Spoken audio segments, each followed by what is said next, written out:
एक गुमराह बच्चे हैं, उनको राह दिखाना हमारा काम। आजकल जनरेशन Z के बीच एक चीज बहुत कूल है, right to freedom of speech and expression. और ये फ्रीडम उनके लिए आती है गाली गलौज करने से, आपत्तिजनक स्टेटमेंट देने से। और इसे ये लोग कहते हैं कि ये हमारा अधिकार है, हमें अपने इमोशंस एक्सप्रेस करने का राइट है, फ्रीडम है। मगर आप शायद भूल रहे हैं कि हमारा संविधान इस राइट टू फ्रीडम के साथ डायरेक्टिव प्रिंसिपल्स भी आपको सिखाता है, जिसमें आपकी ये भी रिस्पॉन्सिबिलिटी होती है कि आप किसी को भी बेइज्जत या फिर उनके लिए डेरोगेटरी स्टेटमेंट्स नहीं दे सकते हैं, नहीं पास कर सकते हैं। लेकिन ये बात जनरेशन Z को आखिर समझाए कौन? ये तो सरेआम एक बुजुर्ग प्रधानमंत्री को गाली देने को कूल समझते हैं, अपना अधिकार मानते हैं। आपको वो वायरल चेहरा तो जरूर याद होगा जिसने जंतर मंतर के प्रोटेस्ट जो चल रहे थे, कैमरों के सामने आकर देश के प्रधानमंत्री को खुलेआम घटिया गाली दी थी। जी हाँ, ये वही वायरल गर्ल है जिसके लगा था कि भारत के प्रधानमंत्री नरेंद्र मोदी को गाली देकर वो रातों रात जेनजी के बीच में क्रांति की ब्रांड एम्बेसडर बन जाएगी। लेकिन कल रात की एक खबर ने उस पूरे एरोगेंट एटीट्यूड की धज्जियां यहां पर उड़ा कर रख दी। क्या हुआ देर रात जिसमें वायरल गर्ल जो गालियां दे रही थी उसको पीएम मोदी के वीडियो संदेश के बाद उसको माफी यहां पर मांगनी पड़ी। आपको बताएंगे आज की इस वीडियो में एक एक खबर कि इस वीडियो में हुआ क्या आखिर। नमस्कार, आप देख रहे हैं जी न्यूज का डिजिटल प्लेटफॉर्म और मैं हूं आपके साथ कनिष्का मिश्रा। दरअसल देर रात देश के प्रधानमंत्री नरेंद्र मोदी ने इस देश के जेनजी यानी कि जनरेशन Z के लिए एक खास वीडियो जारी किया। उन्होंने सीधा सीधा बिना कोई बात घुमाए फिराए सीधे इस देश के युवाओं की सोच, उनके तौर तरीके और उनके रास्ते पर बात की। उन्होंने ये साफ संदेश दिया कि ये देश जोश से चलेगा, लेकिन अगर जोश में होश खोकर ये सोचेंगे कि गाली देना और बदतमीजी करना तुम्हारा अधिकार है, तो जरा याद रखना, इसी देश का कानून तुम्हें तुम्हारी सही जगह दिखाना भी जानता है। और ये क्या कुछ उन्होंने कहा है इस वीडियो में आप देख सकते हैं और सुन सकते हैं। हाय फ्रेंड्स, आज तो मन करता है बस आपसे ही बातें करूं। जंतर मंतर पर जो कुछ भी हुआ देश और दुनिया ने देखा है। कुछ शरारती बच्चों ने भद्दी भद्दी गालियां बोली, किसी भी सभ्य समाज को शोभा न दे ऐसे शब्दों का प्रयोग किया गया। मुझे तो गालियां दी गई, मेरी स्वर्गीय माता को भी गालियां दी गई। न जाने कितना भद्दा स्वरूप था।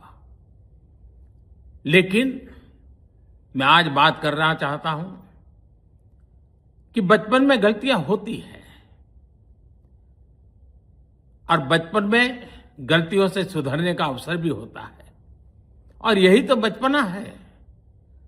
और इसलिए मैं समाज के अंदर जो आक्रोश है उसको भली भांति समझ सकता हूं। एक कल्चरल शॉक है कि हमारी बेटियां इस प्रकार की भाषा कैसे बोल सकती हैं। लेकिन समय है इन बच्चों को गले लगा करके राह दिखाने का। एक गुमराह बच्चे हैं, उनको राह दिखाना हमारा काम है। और जैसे ही पीएम मोदी का ये मैसेज आया, इसी जेनजी जनरेशन की वायरल गर्ल ने भी एक और वीडियो जारी कर दिया, वही जिसने कैमरे के आगे खड़े होकर पीएम के लिए बेहद गंदी और अभद्र भाषा का इस्तेमाल किया था। और इसके बाद वो पीएम मोदी तक ही नहीं रुकी, बल्कि साथ ही साथ उनकी मां के लिए भी अभद्र भाषा उन्होंने कही, जो आज इस वीडियो में नहीं है। लेकिन अब वही बच्ची अचानक से हाथ जोड़कर गिड़गिड़ाती हुई नजर आई। जंतर मंतर पर हवा में उछलने वाली वायरल गर्ल ने सोशल मीडिया पर पब्लिकली सॉरी फील किया। अब एक वीडियो संदेश सुनने के बाद उसकी लैंग्वेज कितनी बदली सी नजर आती है। उसने कहा कि मुझसे गलती हो गई है और पीएम मोदी से हाथ जोड़कर उसने माफी मांगी। अब सवाल ये है कि कहां गया वो एटीट्यूड, कहां गया वो स्लैंग यूज करने का, कूल बनने का भूत। एक झटके में सारा नशा उतर गया, क्योंकि जब कानून और देश की जनता का गुस्सा एक साथ पड़ता है तो ये झूठी क्रांति धरी की धरी रह जाती है। और ये उन सभी लोगों के लिए एक अच्छा खासा करारा थप्पड़ भी था जो विरोध करने के नाम पर सिर्फ नफरत और गाली गलौज बेचना जानते हैं। विरोध करो, अपनी मांगे रखो, सरकार से सवाल भी पूछो, ये सब तुम्हारा अधिकार है। लेकिन लोकतंत्र का मतलब ये बिल्कुल नहीं होता कि तुम मर्यादा भूलकर 140 करोड़ भारतवासियों के प्रधानमंत्री को सड़क पर यूं सरेआम गाली दो। लेकिन पीएम के इस एक प्यार भरे मैसेज ने वो भी कर दिखाया जो शायद कानून का डंडा भी नहीं कर पाता। या यूं कहें कि कल रात प्रधानमंत्री नरेंद्र मोदी का मैसेज आया और चंद घंटों में वायरल गर्ल का यहाँ पर अहंकार घुटनों पर आ गया था। हालांकि अब मैं आपको बताती हूँ कि देश का कानून क्या कहता है कि जब कोई भी किसी को इस तरह सरेआम गाली देता है।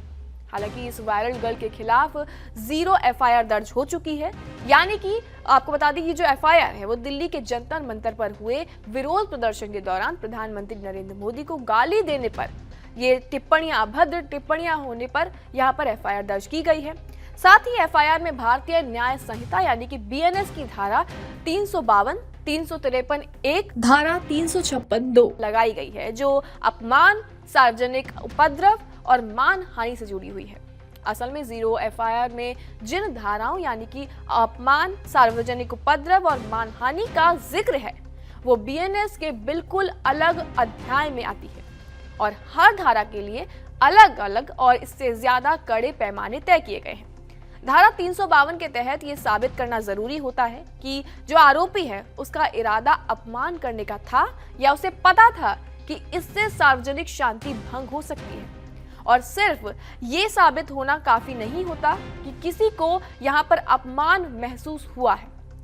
धारा 253 के तहत बता दें कि सार्वजनिक उपद्रव का मकसद लोगों को भड़काना होता है, जैसे कि सशस्त्र बलों में बगावत और ऐसा डर जिससे लोग राज्य के खिलाफ अपराध करने को मजबूर हो जाएं, या फिर समुदायों के बीच दुश्मनी पैदा करना। ये किसी भी नेता की तीखी आलोचना करने से कहीं ज्यादा गंभीर मामला होता है। साथ ही आपको बता दें कि मानहानि के मामले में भी किसी भी सार्वजनिक हस्ती के सार्वजनिक कामकाज पर नेक नियत से की गई यहाँ पर टिप्पणी के लिए लंबे समय से कुछ यहाँ पर अपवाद मौजूद हैं। सितंबर 2025 में तेलंगाना हाई कोर्ट ने कहा था कि अगर सोशल मीडिया पोस्ट में किसी भी राजनीतिक पार्टी को आफत या फिर पेस्ट यानी कि कीड़ा कहा जाता है तो भाषा भले ही कठोर या बुरी हो, लेकिन अगर इससे सार्वजनिक व्यवस्था को कोई भी वास्तविक खतरा नहीं होता है तो धारा 352 और 353 नहीं लगाई जा सकती। कोर्ट ने यह भी कहा है कि ज्यादा से ज्यादा ये मानहानि की सीमित दायरे में आ सकता है और मानहानि के मामलों में भी राजनीतिक भाषण के लिए ये संवैधानिक सुरक्षा का कवच मौजूद होता है।